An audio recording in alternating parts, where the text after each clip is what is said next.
నమస్కారం అండి. అమ్మగారు తమ మేనకోడలు గారి చీర తీసుకున్నారండి. డబ్బులు తమ అడిగి తీసుకోమన్నారు. ఎంత? 200 అండి. ఏంట్రా అంత సడన్ గా మనవరాలు చీర కొని పెట్టింది? నేను ఏమనుకుంటున్నానంటే వద్దు, పొరపాటును అడిగాను. పద. నమస్కారం బాబు గారు. నమస్కారం. అమ్మగారు మనవరాలు గారికి చీర తీసుకున్నారండి. డబ్బు మీ దగ్గర తీసుకోమన్నారు. ఎంత? 300 అండి. ఏంటి విశేషం? అమ్మగారికే తెలుసండి. నేను ఏమనుకుంటున్నానంటే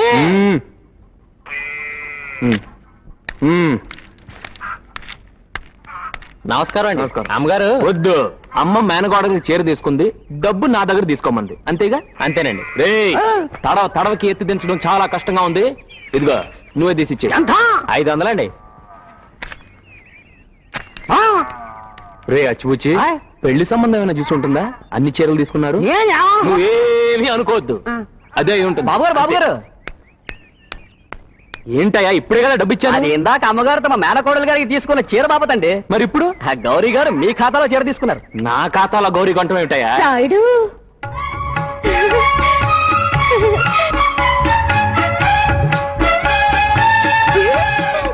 నీ ఖాతాలో ఓ చీర కొనుక్కోవచ్చా అని అడిగాను. చీరేంటి ఏనుగే కొనొచ్చన్నారు. ఎవరిని అడిగినా రాయుడిది 2 జాన్లు ఉంటది, అంత విశాలమైన గుండెకాయ అన్నారు కదా అని చీర కొన్నా. 2 జాన్లు కాకపోతే 4 జాన్లు ఉంటుంది నా గుండెకాయ. అసలు నా డబ్బుతో నువ్వు చీర కొంటావు ఏమిటి? ఇష్టం లేకపోతే ఇచ్చేస్తానులే. ఇచ్చేస్తాను ఇప్పేస్తావు ఏమిటి? చిన్నరాడు ఒప్పుకోపోతే నిలబెట్టి వస్తువులు చేస్తా అన్నాడు ఆ గుడ్లైన. అందుకే నిలబడి ఇప్పించేస్తున్నా. ఇదిగో పూర్తిగా వెప్పుకో. ఎంత డబ్బు? 200. తీసుకో. రాయుడు, నీకు పాయింట్ నాకు తెలిసిపోయిందిలే. ఏంట్రా బస్ స్టాండ్ లో టీ అన్నట్టు మళ్ళీ ఏమైనా అనుమానం వచ్చొచ్చిందా? అది కాదన్నాయ్, తల మీద ఎంటుకలు తల వెంట్రుకలని, చేతి మీద ఎంటుకలు చేతి వెంట్రుకలని, పొట్ట మీద ఎంటుకలు పొట్ట వెంట్రుకలని. తర్వాత నువ్వేం అడగబోతున్నావో నాకు బాగా అర్థమైపోయింది. ఇంకొక మాట మాట్లాడమంటే ముఖం పగిలిపోద్ది. పంది మొహాలని అసహ్యంగా తిరబాకన్నాయ్. మోకాలతో ఆలోచించుకుంటా, బెయిన్తో ఆలోచించి చెప్పు. ఇదిగో, మొఖం మీద వచ్చింది గడ్డమని, మూతి మీద వచ్చింది మీసమని ఎందుకంటారు? వచ్చేసింది. ఏంటరా? మీ అమ్మ అసలు నిన్ను కందామా వద్దా అన్న అనుమానంతో కనుంటుందిరా. అందుకే నీ బతుకెత్త అనుమానం బతుకైపోయింది. నువ్వు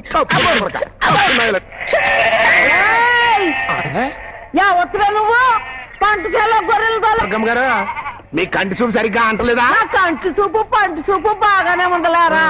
అది గౌరి కదా? అవును. ఏమే, నువ్వు చింతకాయలు కొత్తుంటే ఊరికే ఉన్నావనా? ఏకంగా పంటశాల గొర్రెలు తోలా అడ్డమైన వాళ్ళందరికీ మా పొలం సొంతమైపోయి. సొంతం అనుకోవడానికి నేనేమన్నా నీ కోడలు అనుకున్నావా? ఏంట్రా అంటది? కళ్ళు అనుకున్నాను, చెవులు కూడా డెంగిరారు. మీ కోళ్ళు తాంటుంది. అబ్బా, ఎందుకు రాట గాడిదలు అరుస్తా నాకు వినపడదానే? ఏమే, నేనే గనక నీకు అత్తనైతే నీ ఎన్ను పూస ఎరగొట్టి నా నడుకు వడ్డాణం చేయించుకుంటా.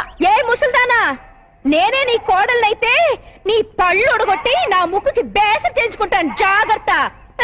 మే ఆకలి కాసేదానికి నీకెందుకే బేసరే? ముసలిదానికి నీకెందుకు వడ్డాను? నిన్ను బాబోయ్, ఈ ముసలి ఏదో కొట్టేటట్టుంది. చూసావురా, దెబ్బెమ్మడు పారిపోయింది పిరికి సన్నాసి.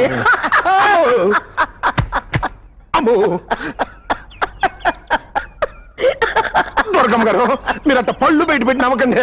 మా ఊరు దిమ్మ తిరిగి పడిపోయాడు. ఇప్పుడు నన్ను ఏట్టు పడిస్తారు కానీ నోట మాట వచ్చేట్లేదు. అట్టగా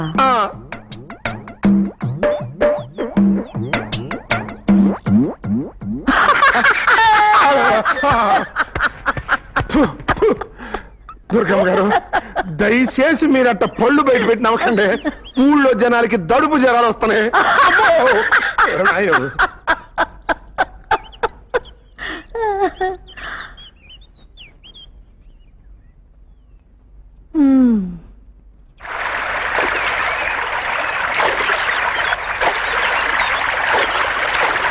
రే అచ్చిపుచ్చి, నిన్నే కదరా చేనికి నీళ్లు పెట్టాం, మళ్ళీ మోటార్ ఎవరేశారు?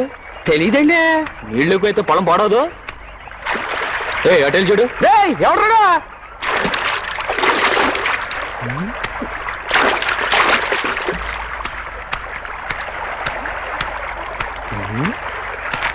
ఎవడ్రా అక్కడ?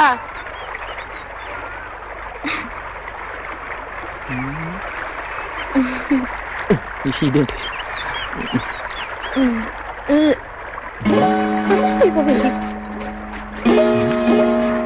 పిల్ల ఆగు, ఆగు.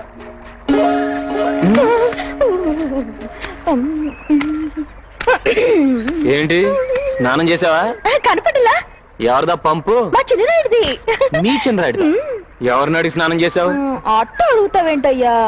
నీ తోటలో నీ చింతకాయలు తింటే ఏమల్లా, నీ డబ్బు చీర కొనుక్కుంటే ఏమల్లా, నీ పంపులో నీళ్లు పడుకుంటే మాత్రం పెద్ద ఫైరింగ్ అయిపోతున్నావే. ఫైరింగ్. నీ ఇంట్లో బాగుందిగా, మరి నా పంపు నీళ్ళతో ఎందుకు స్నానం చేసావు? నీ పంపు నీళ్లు నా ఒంటికి సరిపడి. నీ ఒంటికి ఎన్ని నీళ్లు కావాలి? 2 బాణాల నీళ్లు. కానీ నువ్వు ఎన్ని వాడావు? ఎకరానికి సరిపడా. ఎందుకు వాడావు? నేను ఇక్కడ చెప్పను, పంచాయతీ పిలుచుకో, రచ్చబండ దగ్గర చెప్తా. ఇదిగో ఇదిగో, ఆగు, ఆగు.